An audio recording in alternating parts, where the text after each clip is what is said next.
Bismillahirrahmanirrahim.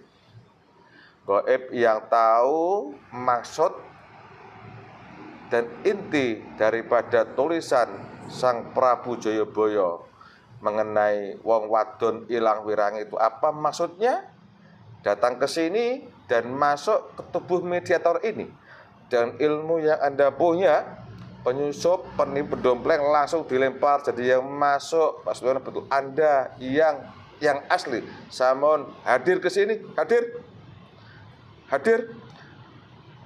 Oh Allah.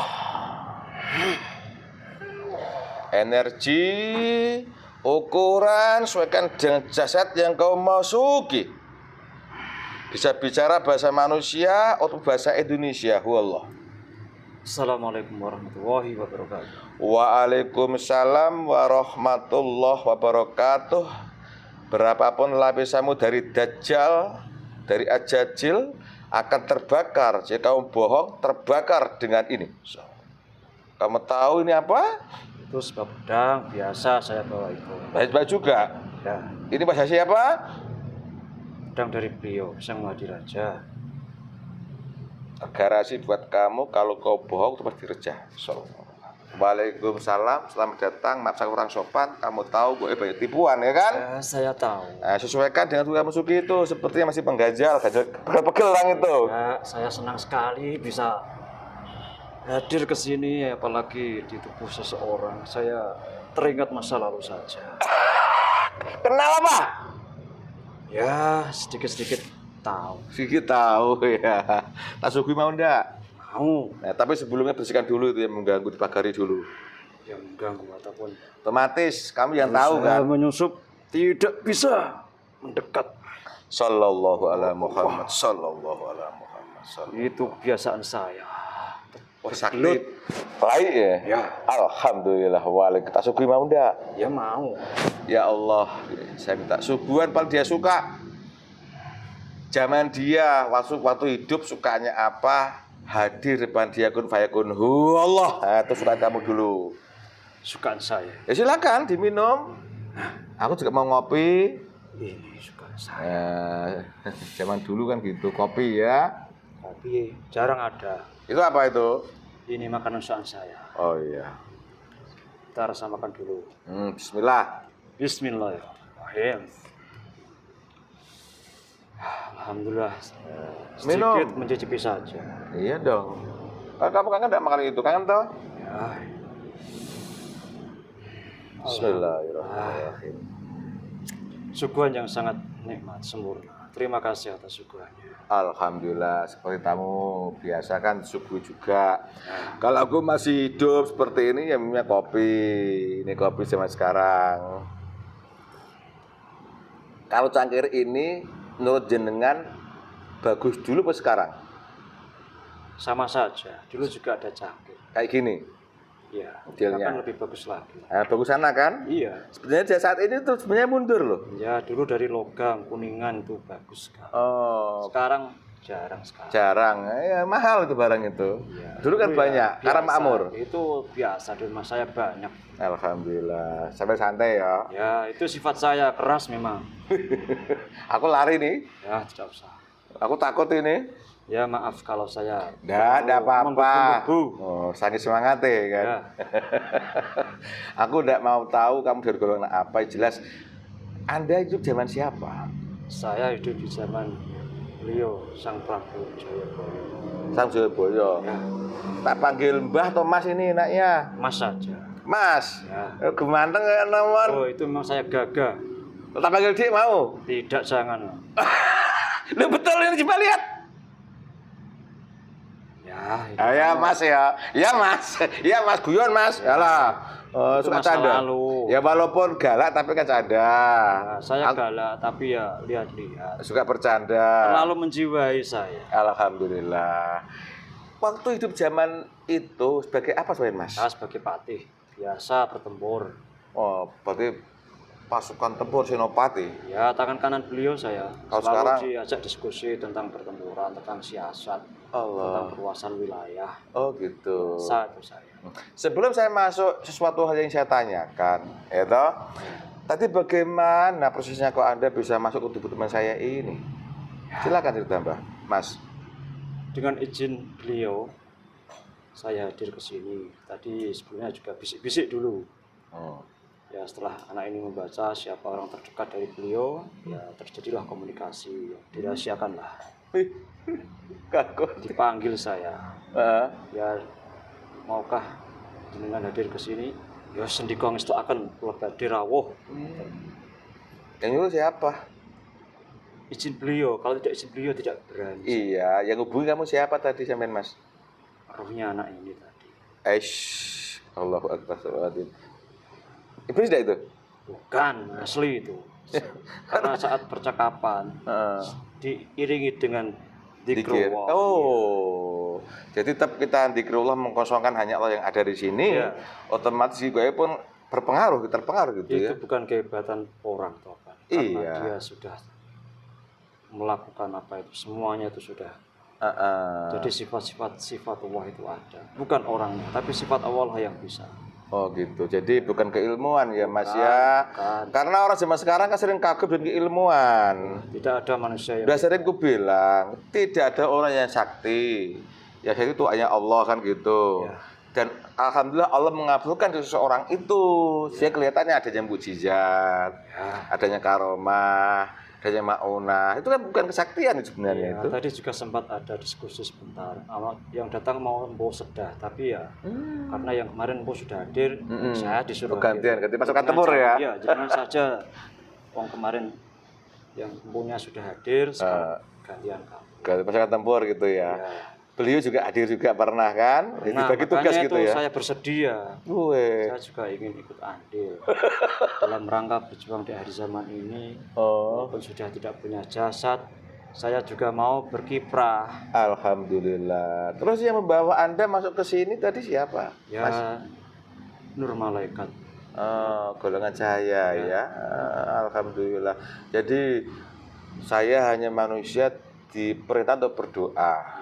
Allah yang mengabulkan. Ya, itulah doa, bukan ilmu ataupun kehebatan. Yang bekerja golongan nur cahaya malaikat gitu iya, kan. betul Itu sekali. biar saya nggak salah lirik Mas. Karena iblis juga sering ngintip tuh tak saya ini kan. Itulah iblis, karena dia tidak terlihat, makanya bisa menipu atau membisiki seolah-olah itu baik, tapi ya menjerumuskan. Itu ya sifat-sifat iblis lah. Oh, Memang iya. perlu hati-hati ya. Ya sambil ngobrol sambil minum. Anda seorang praktisi tidak merokok dulu ya? Tidak ada rokok. Mau? Sekarang? Ya mau kalau dikasih. Dulu nggak ada ya? Nggak ada kamu ya? Tidak ada. Rokok khas Kudus hadir pada Ibn Allah. Silakan dicicipi. Ya, saya coba dulu. Ya. Nah, saya. Otomatis, nggak bisa saya. masih matching Allah. Saya menikmati. Oh, sedap juga.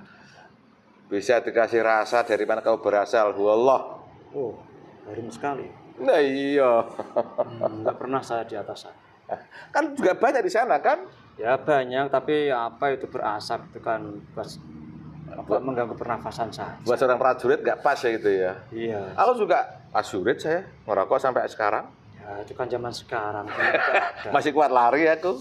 Saya kalau suruh lari ya wah, siap saya. Seharian tempur kuat saya. Oh iya.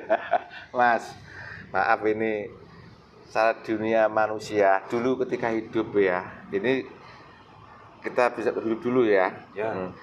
Anda sempat hidup secara sehat di dunia ini berapa tahun dulu, Mas? Saya lumayan panjang saya. Saya sampai 90 tahun masih hidup saya. 90 tahun. Masih kuat? Masih. Dulu umur 100 itu biasa. Oh. 150 biasa. Orang sehat-sehat dulu ya, jarang penyakit ya, Mas ya? Jarang sekali. Karena orang tuh selalu beraktivitas. Kena sinar matahari langsung, sering berkeringat. Makanya yang alami. Makanya alami. Iya, dimasak dari kuali tanah. Belum ada riba. Tidak ada apa itu riba. Belum kenal saya riba. Belum ada ya? Ya dulu sistem jual beli kayak apa tuh, Mas? Ya ada barter uang juga ada, emas, koin. Tapi langsung gitu ya? Langsung. Nggak lewat soto yang sampai timbul anak-anakan, bunga, gitu nggak ada ya? Belum ada sistem seperti itu. Jadi apa adanya ya? Utang 100 ya kembali 100. Oh, kalau sekarang kan beda jauh. Ya itu sistemnya dajjal itu. Dulu kami kan belum sempat seperti itu, karena kami belum mengenal Islam. Apa itu riba? Tidak ada hukum semacam itu. Terus ini, Mas ini dulunya mending wafatnya itu wajar sebagai manusia atau lewat pesan mokso? Saya wajar sebagai manusia. Manusia. Karena usia saja, memang umur saya segitu. Kalau beliaunya kan mokso. Ya, saya mengetahui. Mengetahuinya kan, walaupun sekarang di mana saya kurang tahu. Karena beliau dulu itu sering berdiskusi, membuka, selalu mengajak saya kalau ada keadaan yang sangat genting ataupun punya unek-unek, selalu saya diajak diskusi, bareng lah, minta pendapat kepada saya. Ya, kalau kita boleh, saling tukar pikiran, biasa. Saya juga ingin tahu nama sampean, karena biasa di Nusantara ini kalau satu lebih-lebihkan tuh langsung kayak nyembah, banyak yang ngalap barokah, nanti malah kasihan jenengan. Ya, nanti biar mereka cari-cari sendiri siapa orang terdekat dari beliau. Karena sekarang ini banyak bermunculan orang kagum dengan kisah-kisah masa lalu. Ya kadang-kadang maaf ini kuburannya didatangi, ya katanya ngalah berkah lah. Tapi buat yang bersangkutan yang di belakang nggak baik dampaknya gitu loh. Yang saya lihat memang tidak baik. Karena itu sebuah hal yang melenceng. Kenapa orang sudah mati dimuliakan? Padahal yang hidup juga banyak. Mati ya mati sudah. Didoakan saja, jangan malah meminta ke kuburan. Mati besar-besar diagung-agungkan. Ya itu mulia karena usaha mereka sendiri yang sudah meninggal, malah dimuliakan. Ya boleh dikenang, tapi jangan disembah. Itu saja. Diikuti jalan cerita hidupnya, ikut perjuangannya bagaimana seperti itu, bukan malah makamnya lalu disembah-sembah, didoakan. Jadi nggak perlu. Ya kalau doanya itu sampai, kalau enggak ya iblis yang menguasainya. Ya sudah. Memang. Kenapa Pak? Ini rokok ini. Ayo, sambil pikiran rokoknya itu Terus itu berarti udah dulu sampean meninggalnya normal Mas ya? Normal. Jasad dimakamkan. Ya. Rohnya keluar dari jasad itu. Ya. Kalau boleh tahu jasad sampean dikuburkan di mana sampai sekarang? Ada di timur sana. Saya datangi orang enggak? Datangi orang sering enggak? Tidak. Tersembunyi ya? Ya tersembunyi. Bersyukurlah jenengan. Ya. Andaikan jasadmu di kuburanmu diketahui orang sampai sekarang, dia didatangi disembah-sembah malah repot sampai di akhirat kan? Ya termasuk nama saya juga terkenal, tapi ya alhamdulillah tidak dimuliakan ataupun disembah-sembah tidak. Biasa saja. Saya terima kasih. Iya. Ada warga sana yang sudah merawat, misalkan mengetahui makam saya dirawat saja, jangan dimacam-macam. Nah, cukup setelah konten ini nanti tahu memori Mas ini ya, siapa ada gitu ya. Ya biar aku ternyata Mas ini gitu loh. Kalau bangga sekali sampai ini. Iya. Kebiasaan seperti ini. Sering push up, boleh gini. Sering olahraga, aku juga bisa. Biasanya bidang begini. Saya sering lari bangun pagi. Perutnya kotak-kotak gini, wah. Pasukan saya styling, semuanya bangun. Dulu Panglima tingkat apa sampean? Pusat? Saya pusat. Patih tangan kanan beliau masa. Berarti membawai. Iya, berarti tahu berapa luasnya zaman waktu itu? Ya tahu, itu wilayah saya semuanya. Sekarang saya sistem ketika mau berperang itu diskusi dengan saya. Jadi para patih-patih, para semuanya saya kumpulkan. Ya, para pembesar-pembesar perang, komandan-komandan, saya kumpulkan semuanya. Kita membuat siasat. Bagaimana caranya kita pergi ke arah sana. Saya keluarkan kepala saya yang paling besar. Arungi samudra sana. Silakan. Kalau zaman sekarang ini kan manusia sekarang kan tahu sejarah masa lalu kan lewat sekolah-sekolah itu Mas. Iya. Situ ceritakan memang di Nusantara ini kan besar, satu Sriwijaya, kedua Majapahit, satu dua. Lah ini kan soal doa kan nggak terkenal waktu itu. Ya, seluas apa kerajaannya sebenarnya? Luas sebenarnya, karena kerajaan itu kan berbagi masa. Ketika masa itu ada masanya, ketika doa itu ada masanya. Semuanya saling menguasai, tapi tidak berebut kekuasaan. Kan beda masa memang, tapi nggak terkenal gitu loh. Justru dari sejarah itu mereka menulis yang mereka cocoki saja. Yang terlalu membesar-besarkan ataupun membuka sejarah yang terlalu mengagumkan atau membanggakan itu mereka tutupi. Yang dibuka ya yang wajar-wajar saja, yang kecil-kecil saja, biar mereka tahu kalau ini kalian itu bukan besar, dikerdilkan lah. Dikerdilkan oleh mereka yang ngarang sejarah ini. Karena sejarah itu diizinkan hanya beberapa saja yang tertulis ataupun diedarkan. Banyak rahasia yang tersembunyi yang tidak diketahui manusia atau anak itu setelah saat itu banyak. Dari kebesaran bangsa Nusantara itu tidak hanya dari satu kerajaan saja, tapi bermacam-macam. Berarti besar ya Mas? Iya. Sambil ngopi Mas. Ya tegang-tegang boleh ketika bertugas dengan senjata. Kalau begini santai lah. Kebiasaan. Jadi tadi saya sudah minta maaf kalau saya Tidak apa-apa. Aku juga begitu kalau pas jaga ya. Iya. Marang. Kalau saya galak nanti tidak diikuti perintah saya. Ya tegas kan gitu. Iya. Terus ini, tadi Mas masuk tubuh ini dengan mengucapkan assalamualaikum. Ya. Itu pertanda itu yang Muslim loh. Sudah, Nah, alhamdulillah. bagaimana Islaman sama dengan Mas? Silakan Mas Yuda. Saya Muslim berbarengan dengan semua penduduk kayangan di atas langit sana. Oh. Ketika beliau hadir sana, saya langsung ikut. Karena pancaran dari cahaya yang sangat menyilaukan.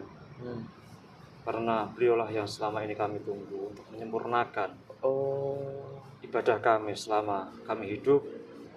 Disitulah ketika beliau hadir saya tunduk mau mengikuti ajaran Islam. Karena itu sebuah kesempurnaan yang dinanti oleh penduduk kayangan. Siapa yang tidak mau sempurna? Iya, orang manusia itu semuanya ingin sempurna.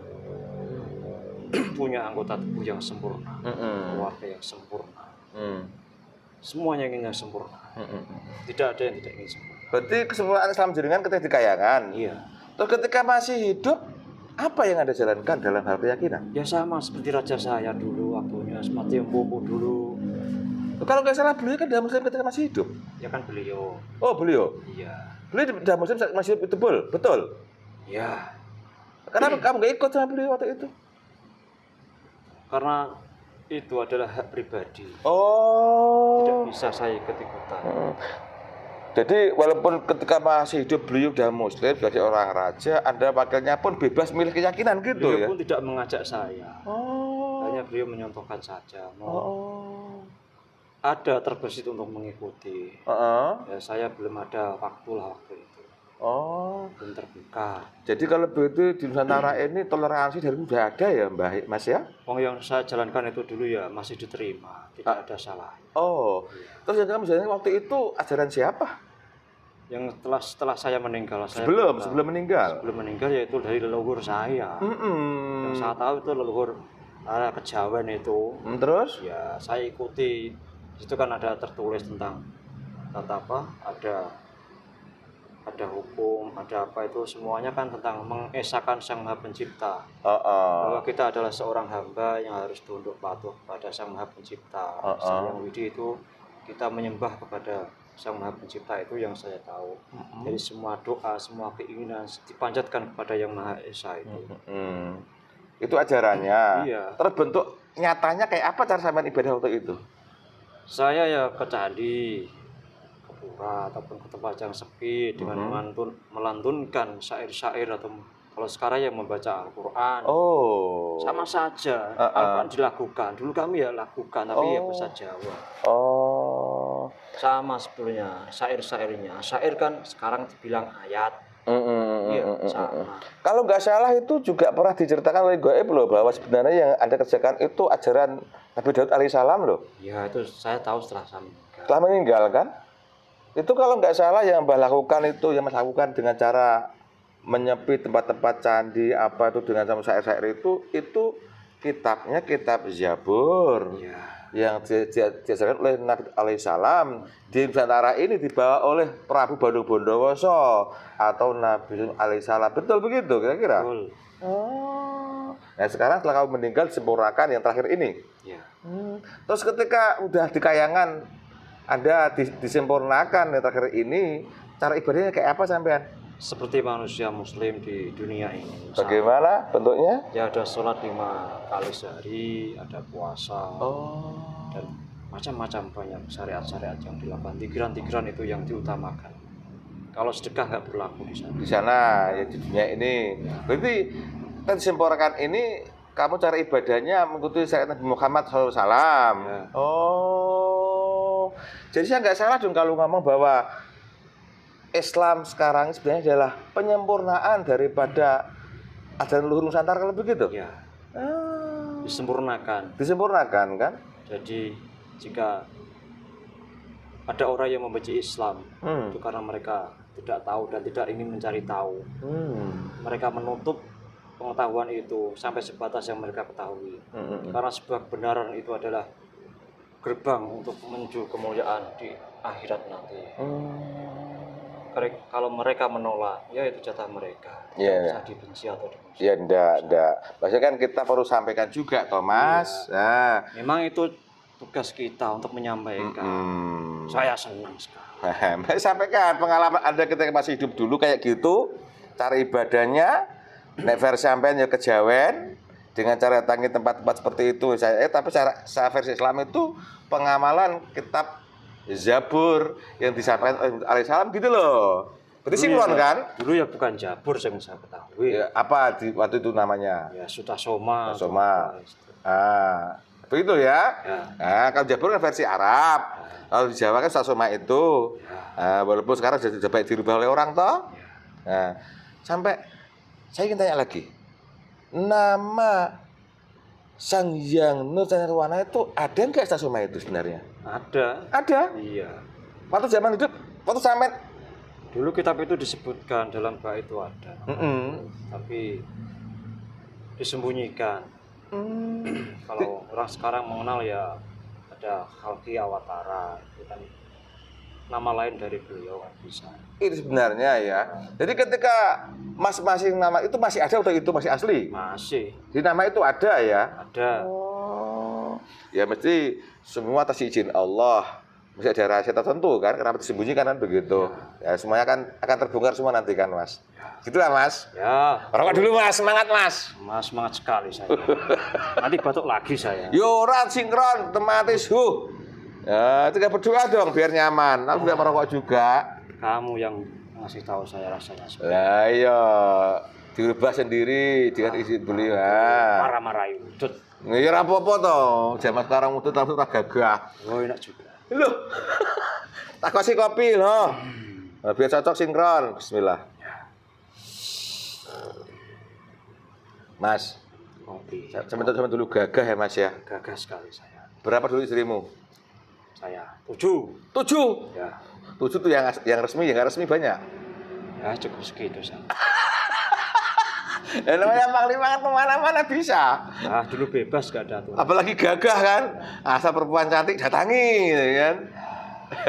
Ya dulu. Kesana ada. Wow, tipe setia kalau begitu ya. Setiap tempat ada. Ya. Bukan aku loh ya, sampean loh ya. Tugas saya kan tidak selalu di satu tempat. Saya ditugaskan di luar pulau. Oh, enak dong. Masa saya harus diri sendiri? Ya harus cari teman. Beli juga. Kekuatan. Jawa ada. Sana ada. Berarti anak keturunanmu banyak dong, keturunanmu begitu. Banyak sekali. Sampai sekarang ada anak turun sampean? Masih di pulau yang paling besar juga ada sana. Terus rata-rata jasad lo sekarang ada? Turunan saya masih ada banyak di sana. Sampai sekarang? Ya, hidup mereka. Sampai sekarang. Kalau boleh ditahu kan kamu bisa melihat. Sekarang nak turun sampean itu rata-rata orang biasa atau jadi pejabat pemerintah sekarang?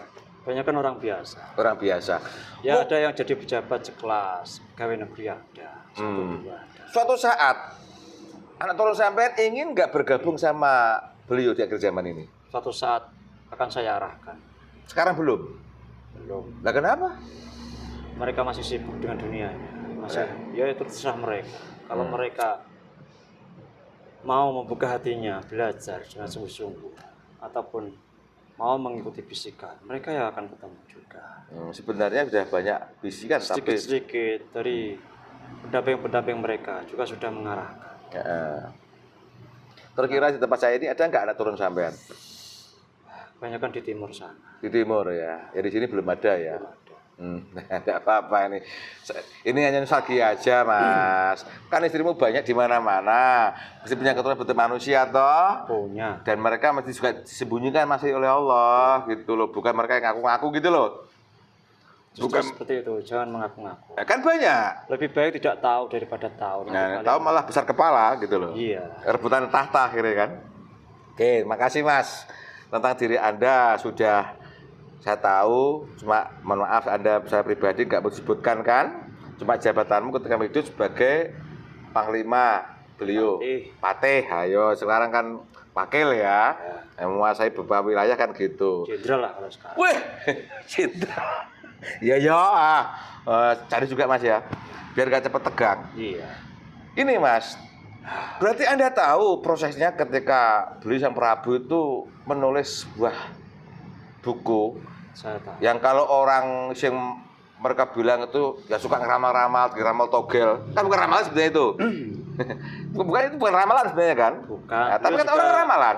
Bisik-bisik, saya tuh ada pengalaman semacam ini, melihat masa depan itu seperti ini. Kalau kesannya kan saya tahu. Sampean tahu kan? Berarti kan bukan ramalan itu, cuma Allah mengizinkan beliau melihat ke masa depan Nusantara ini. Nah, saya tidak heran karena beliau seorang Prabu diberikan kemampuan semacam itu ya wajar. Ada kelebihan-kelebihan seperti itu kan, linuweh itu kan hal biasa. Hal yang biasa. Dan apa yang beliau tulis ternyata banyak terjadi di Nusantara ini. Banyak. Contoh Pulau Jawa Kalawan Wesi, kereta api itu, ya kan. Terus kapal iso muluk mabur kayak kapal terbang banyak. Paling awang-awang. Awang-awang. Ya. Terus apa ku dijajah kulit putih jadian kan gitu. Nah ini aku tertarik ini Mas, karena saya sendiri kan melihat mata telanjang saya. Jadi aku jadi ingat satu hand beliau yang ditulis wong wadon ilang wirange. Nah, bahasa Indonesia itu perempuan hilang malunya lah, hilang kemaluannya, hilang malunya. Ini kata-kata gampang diingat kata-kata ini, tapi aku yakin di balik semua itu ada makna tersembunyi. Ya Mas ya? Aku mohon pada Allah dan izin beliau Sang Nirwana, hadirnya yang tahu masalah itu ternyata jenengan sing kesini. Silakan diwedar apa maksud daripada tulisan Sang Prabu Jayabaya yang bertuliskan wong wadon ilang wirange. Monggo diwedar Mas, silakan Mas. Ya, terima kasih. Siap. Saya ya tahu karena beliau sering ngobrol-ngobrol bicara pengalamannya itu kok masa depan kok seperti ini ya. Ya beliau menyinggung juga tentang wanita kok di akhir zaman kok banyak yang auratnya itu terbuka. Dulu juga terbuka tapi ya biasa, dulu tidak ada aurat. Tapi sekarang kan sudah ada hukum Islam. Ada unggah-ungguh, sopan santun, ada tata kesopanan sosial masyarakat, ada aturan pakaian yang sudah diberikan batasan-batasan mana yang boleh dilihat oleh manusia, mana yang harus ditutupi. Itu kan ada aturan-aturannya sekarang. Siap. Tapi dengan adanya aturan itu kok malah sekarang jadi banyak dilanggar, apalagi orang Muslim.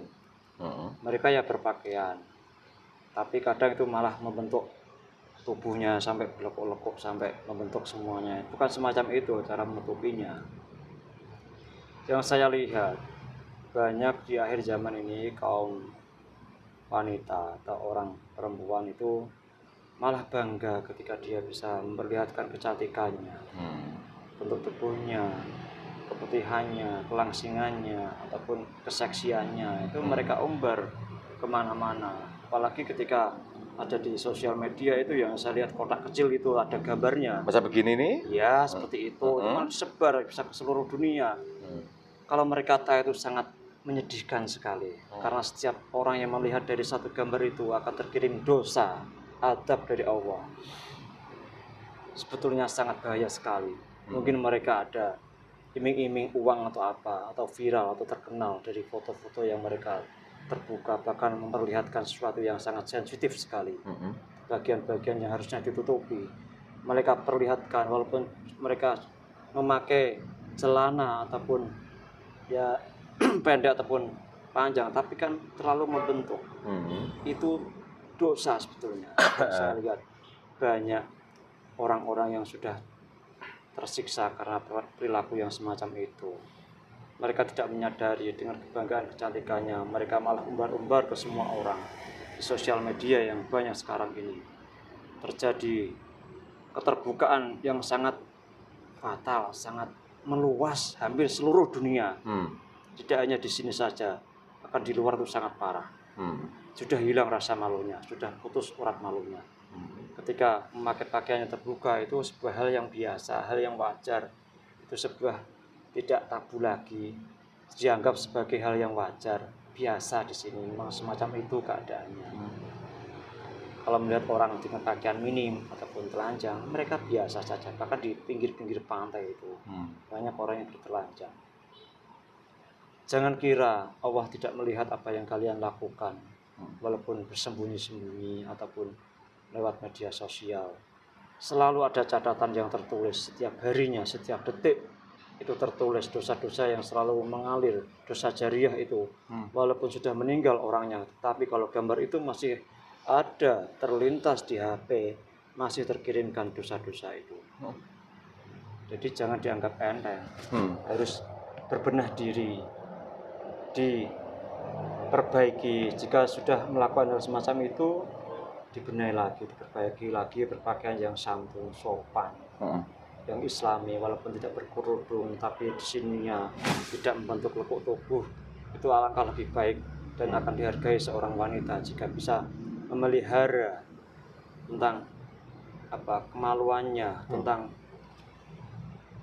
auratnya itu dijaga dengan sebaik-baiknya. Jika dirinya bisa menghargai tubuhnya sendiri, maka orang lain juga akan menghargainya. Tidak hanya lalu dipertontonkan, ya Allah memberi anugerah kamu cantik, ya disyukuri, dirawat, dipakai yang baik, pakai hijab, pakai pakaian yang bagus-bagus itu, yang berlajur atau tidak itu kan bisa, pakai abaya atau apa itu kan bisa. Kalau bercelana, jangan yang ketat-ketat. Boleh saja tidak ada larangan, tapi jagalah kesopanan, santunan, dan etika bermasyarakat, etika sosial. Unggah-ungguh kepada orang tua. Ketika orang melihat, belum tentu mereka itu suka, malah ada yang jijik ketika orang melihat semacam itu. Pada intinya, rusaknya moral, rusaknya etika di kaum wanita semacam ini memang sudah terlihat oleh beliau. Banyak para biduan yang megal-megal di atas panggung itu sudah hilang rasa malunya, karena itu dianggap sebuah hobi ataupun profesi yang menjanjikan hasil yang banyak. Tapi di samping hasil yang banyak itu adalah dosa yang mengalir karena itu direkam dan disebarluaskan. Gitu ya Mas. Silakan minum dulu Mas, rokok Mas. Dari apa yang Mas sampaikan tadi saya boleh bertanya ya. Apa yang Mas sampaikan tadi ini kan bil khusus ke arah penampilan dohir daripada para perempuan itu, ya kan? Ada yang memang mereka berusaha menutupi auratnya. Kalau zaman jenengan masih hidup kan aurat belum diatur saat Islam, ya kan waktu itu kan. Nah, saat ini kan disempurnakan bahwa aurat perempuan juga dibatasi kan gitu. Setahu saya aurat perempuan tuh ya bukan aurat, hanya wajah sama telapak tangan kan gitu saat ini loh ya. Nah, ada perempuan yang sengaja mengubah auratnya sampai ya kelihatan. Ada yang berusaha pakai pakaian nutup tapi kelihatan lekuk-lekuk tubuhnya. Nah, itu juga termasuk ternyata terkena ilang wirange. Itu segi penampilan. Terus ini, saya pernah mendapat nasihat bahwa tugas perempuan sebenarnya itu pertama kali taat kepada Allah dan kepada suaminya. Saat ini loh ya. Nah, aku pernah dapat seperti itu. Tugas pokoknya perempuan loh itu. Nah, dari segi itu tingkah pola daripada para wanita sekarang ini, kadang-kadang ada mereka yang dakwah sana kemari seolah berjuang demi Islam kan gitu ya toh? Dari segi ini yang bisa Mas sampaikan apa masalah itu? Ya sebetulnya itu sesuatu yang berlebihan lah. Karena tugas dari seorang wanita itu adalah beribadah. Beribadah apa tugasnya? Ya dipahami tugasnya seorang wanita itu apa. Kalau dia sudah bersuami ya taat pada suaminya. Kalau belum ya taat pada orang tuanya. Karena efek dari akhir zaman ini dan terbukanya media sosial terbukanya informasi, mereka ingin disetarakan dengan laki-laki. Ketika laki-laki bisa, ya perempuan juga harus bisa. Memang bisa dari beberapa hal itu bisa, tapi ya ada batas kemampuan dari seorang wanita. Seorang wanita juga mendampingi seorang suami, berbakti kepada orang tua, belajar sewajarnya, secukupnya untuk bekal ibadah, untuk bekal akhiratnya, mengumpulkan pundi-pundi amal ibadah atau pahala sebaik-baik dan sebanyak-banyaknya. Kebaikannya dari mana, pahalanya dari mana? Ya dari taat kepada seorang suami, taat kepada orang tua, beribadah, sholat, menjalankan perintah-perintah Allah, itu saja cukup. Tidak usah bercita-cita menjadi presiden ataupun menjadi orang yang terkenal atau yang berkuasa, mengalir. Ketika Allah menentukan hal semacam itu, jadi jalani, tapi jangan lupa kodrat seorang wanita, merendah diri, tetap sopan, santun, takdim dan tawadhu. Ada kalanya seorang wanita itu punya batasan-batasan sendiri, seorang laki-laki juga batasan dan kewajibannya sendiri. Harus disadarilah tugas masing-masing. Dari laki mengayomi, menafkahi dan mencukupi semua kebutuhan dari seorang istri, yaitu harus bisa berbakti dan mengabdi, menerima keadaan apapun yang terjadi. Istilahnya bisa legowo dengan keadaan yang terjadi. Ketika bisa bekerja, ya bekerja semampunya, jangan melebihi batas kemampuan. Ingin terlihat seperti kuat, perkasa, bahkan bisa melebihi laki-laki.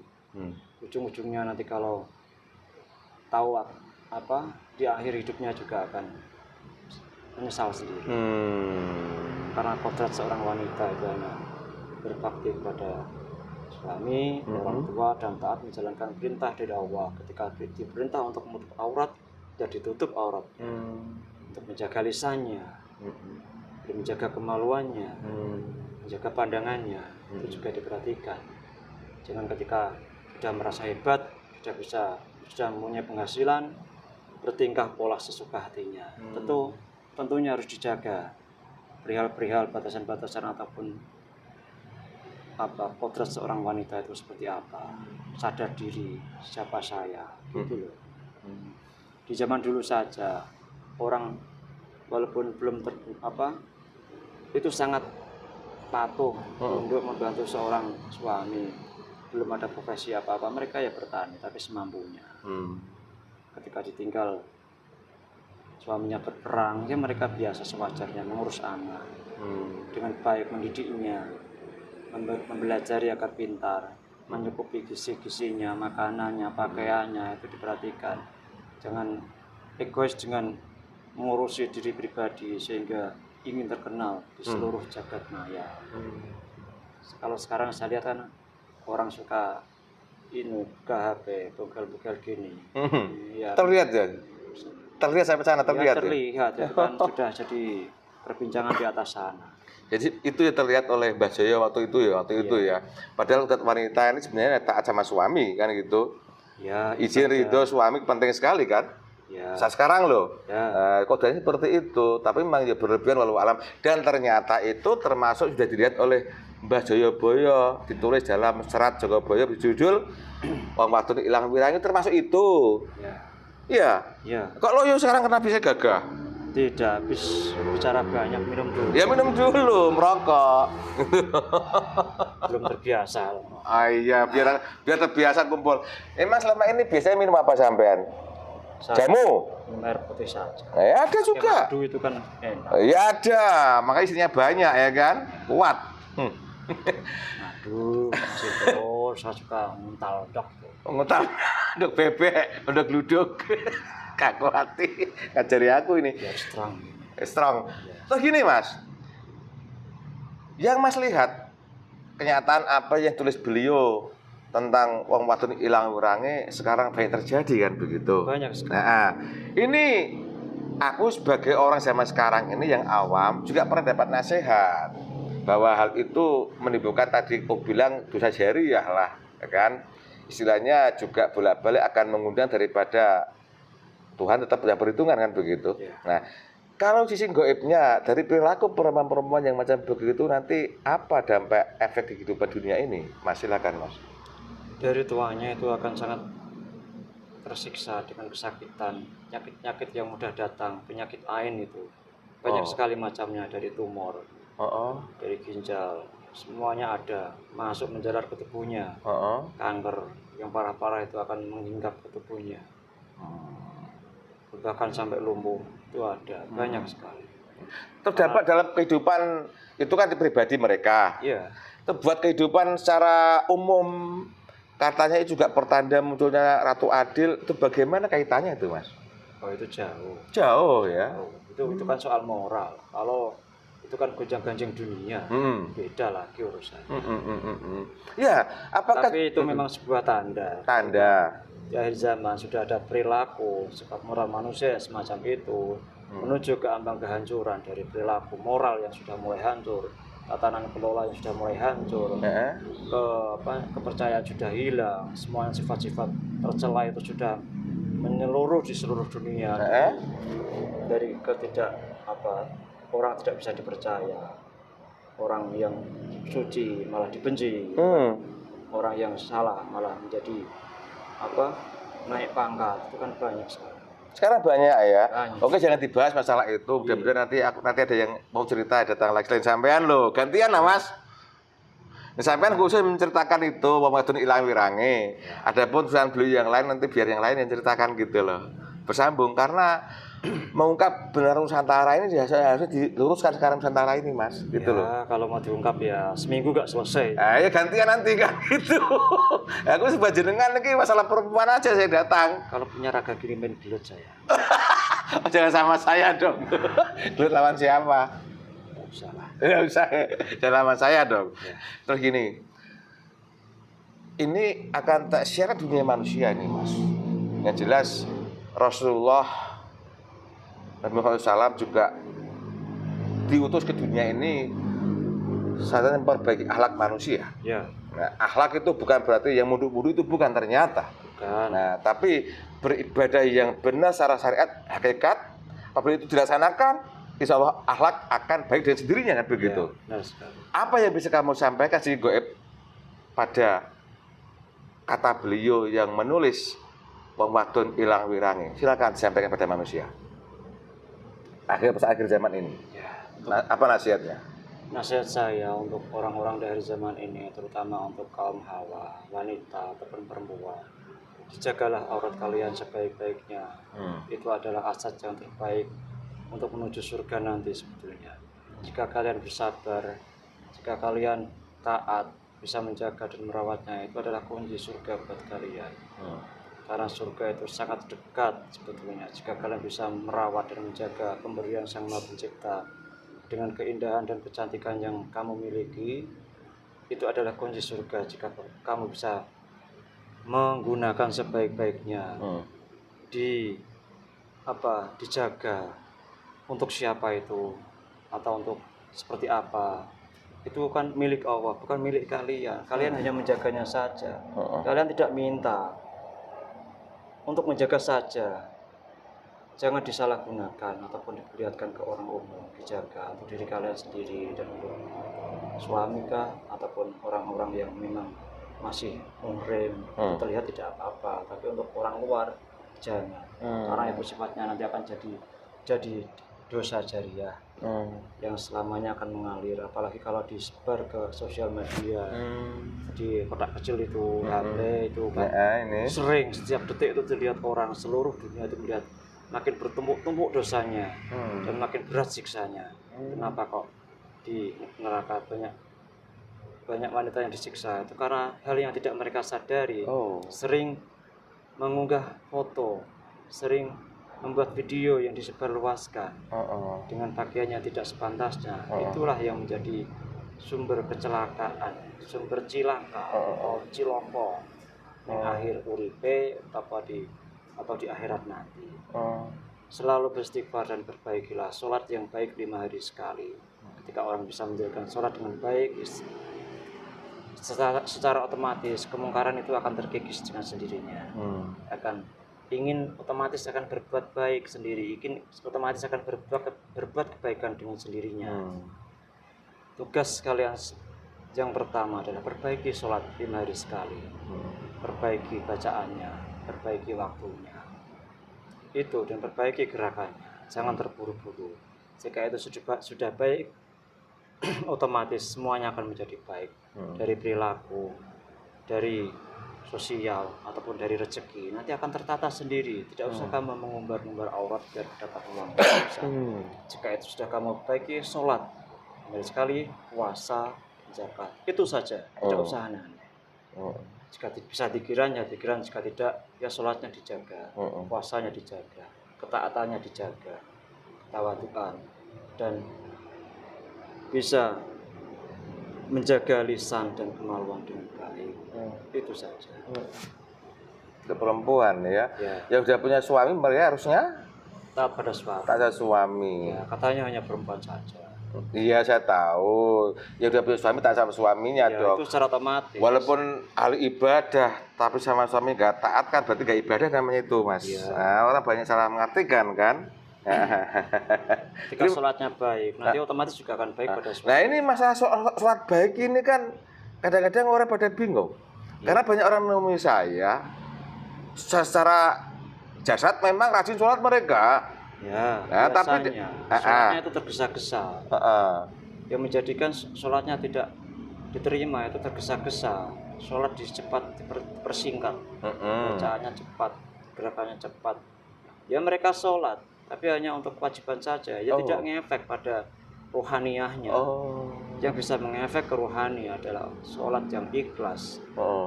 Dijalankan sesuai dengan temponya, bacaannya sewajarnya, tidak usah dipercepat, digas sampai cepat-cepat itu tidak perlu.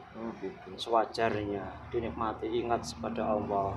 Kalau hanya sholat jengklat-jengklit, salto saja kan. Kayak Pak Jurid. Iya. Ya, Mas. Apalagi cuma sholat dohir saja, rohaninya nggak sholat kan banyak itu. Masa sholat sambil lari itu gimana? Kaku. Lah kalau perang kan iya. Ya kalau perang harus. Ayo. Saya ada lari ya, kuda banyak saya. Ya terima kasih Mas atas. Oh jadi itu maksudnya tulisan beliau. Ya. Wong wadon ilang wirange memang sekarang banyak terbukti ya, dan Mas sampaikan seperti itu. Sebelum kita berpisah Mas, kembali ke kisi-kisi antara Anda lah. Aku tertarik ini gagah soalnya kan. Ya harus dong. Harus dong. Kekuatan. Aduh, mungkin enggak satu saat sampai lagi ke dunia ini pakai orang lain. Mungkin saja kalau saya diizinkan dan dipanggil beliau, saya siap. Saat ini, ketika kita bertemu ini, sudah ada belum orang-orang dari leluhur yang masuk ke beliau orang lain untuk bertugas akhir zaman ini? Ya, secara paling belum secara idofi saja. Oh, tidak. Wallahu a'lam bishawab. Itu rahasia ilahi dan jarang orang yang tahu. Kalau tidak beliau bercerita, kan gitu. Makanya ya ngono kuwi lah Mas, daripada nanti ngoyo-woro ya berarti kita jalani aja kan? Ya jalani saja. Jalani saja. Punya ya siap saja. Siap bertugas. Khusus pedang. Nanti ketemu saya gelut nanti. Dah aku enggak sampai sana saya insyaallah. Terima kasih Mas, aku kurang sopan. Ini di situ juga beliau menulis pasar ilang kumandange. Ada kan di situ? Ada. Kalau aku ingin tahu ada enggak mau kesini nanti kira-kira? Ada ya, mudah-mudahan. Aku hanya ini ingin tahu tentang Nusantara gitu loh. Nah, tentang sampai munculnya apa itu Ratu Adil. Ternyata ada tulis beliau juga ya. Soal pematun ilang wirange udah sampai modern seperti itu, memang sekarang banyak terjadi dan sudah sampai pesankan bagaimana. Aku tanya, beliau kan waktu itu bisa melihat jauh tentang Nusantara ini. Nah, soal ibu kota Nusantara itu, lihat kan? Ya, saya lihat. Nah, itu waktu itu beliau bercerita nggak adanya itu? Beliau tidak bercerita, tapi melihatnya. Karena sebuah kota di akhir zaman itu hal biasa. Karena kota itu di mana-mana, hal yang megah-megah itu di mana-mana. Kalau melihat kota seperti itu ya biasa beliau, tidak hal yang luar biasa ya tidak, karena ada di mana-mana. Ada di mana-mana. Iya. Terus, kalau menurut jenengan, Berdirinya Ibu Nusantara itu ada nggak hubungannya dengan kemunculan Ratu Adil? Kalau itu ada. Ada ya. Nah, kalau aku ingin cerita soal itu, ada nggak yang mau datang ke sini nanti? Ada. Kamu berdoa saja. Nanti Berdoa insya Allah ya. Allah yang... Tapi yang jelas terbangunnya Ibu Nusantara itu ada kaitannya dengan Ratu Adil itu ada ya. Ada. Oke, terima kasih. Gak usah dibahas panjang-panjang, nanti banyak orang penasaran. Nah, akhirnya nepi maksud. Ngapain nepi? Kalau nggak paham ya. Itu kan banyak. Wong kita dialog ini bisa, kenapa nyepi-nyepi nggak selip yang masuk pangsit kan gitu. Iya. Apa itu Bang? Mi, mau? Pangsit itu loh. Oh itu ya. Nah, kan dulu sampean juga pernah kan menyepi, dapat ilham gitu loh. Nah, kalau dulu sering saya. Nah, kalau dulu kan belum begitu banyak tipuan. Ya kadang kalau saya sumpek itu saya harus buat strategi seperti apa ya saya Diam, mencari pencerahan, nanti ada semacam ilham kan gitu. Kalau sekarang ya bilang pangsit aja lah. Nomor togel itu. Nah. Ngeri kan? Saat ini nggak apa-apa, itu proses kemudian adil diubek dunia ini perang di mana-mana, Bangsa di mana-mana dan semua ditulis daripada Sang Jayabaya khusus masalah wong wadon ilang wirange udah sampai pedar saat ini. Terima kasih Mas. Beli bertugas yang kurang sopan sama sampean, maafkan saya. Ini oleh-oleh dibawa ke kayangan sana sekalian, Allah. Mana rokoknya saudara? Lengkap, silakan dibagi-bagi di sana. Terima kasih. Kayangan berapa sampean? Saya ada di 7 sebenarnya. Loh, kok sebenarnya yang benar kayak apa? Ya saya kan bisa naik turun ke 5, ke 7. Salam buat teman di sana ya. Ya. Prabu Jayabaya 5 sekarang di mana? Ada di sana. Udah ya, masih di sana ya. Udahlah, enggak. Kasihan beliau, masih sibuk kan. Terima kasih Mas, balik petugas, moga salam. Terima kasih atas undangannya. Siap. Saya pergi pamit dulu. Monggo. Assalamualaikum warahmatullahi wabarakatuh. Waalaikumsalam warahmatullahi wabarakatuh. Allah, fresh. Kenceng Pak. Metekel kok. Muat ya. Iki piro iki? Alhamdulillah pemirsa. Demikian obrolan saya dengan Mas Goib yang masuk ke Mbak Sulyono yang menceritakan tentang tulisan Prabu Jayabaya atau serat Jangka Jayabaya mengenai adanya wong wadon ilang wirange. Itu sekarang sudah banyak terjadi. Kalau ingin paham silakan disimak. Semua kejadian di dunia ini dari awal sampai akhir nanti sudah ditentukan, ditakdirkan oleh Allah. Bila Allah mengendaki, bila Allah menakdirkan, pasti akan terjadi walaupun seluruh makhluk dan orang-orang yang otaknya pintar pandai itu menolaknya. Termasuk konten saya kali ini, apabila suatu kebenaran itu mutlak dari Allah datangnya, di sini jelas banyak kekurangan dan kesalahan, itu karena kebodohan dan kelemahan kami yang di sini. Semoga manfaat buat kita manusia. Sekarang terjadi di mana-mana. Silakan disimak sendiri. Bahkan mungkin yang menyimak pun juga menjalani hal yang sama, cuma belum sadar. Mudah-mudahan dengan adanya konten ini bisa koreksi diri kita sebenarnya bagaimana kodrat para perempuan itu sebenarnya. Pemirsa, salah kata, salah ucap, salah sikap kami. Terima kasih. Semoga bermanfaat. Wassalamualaikum. Rahayu, rahayu, rahayu.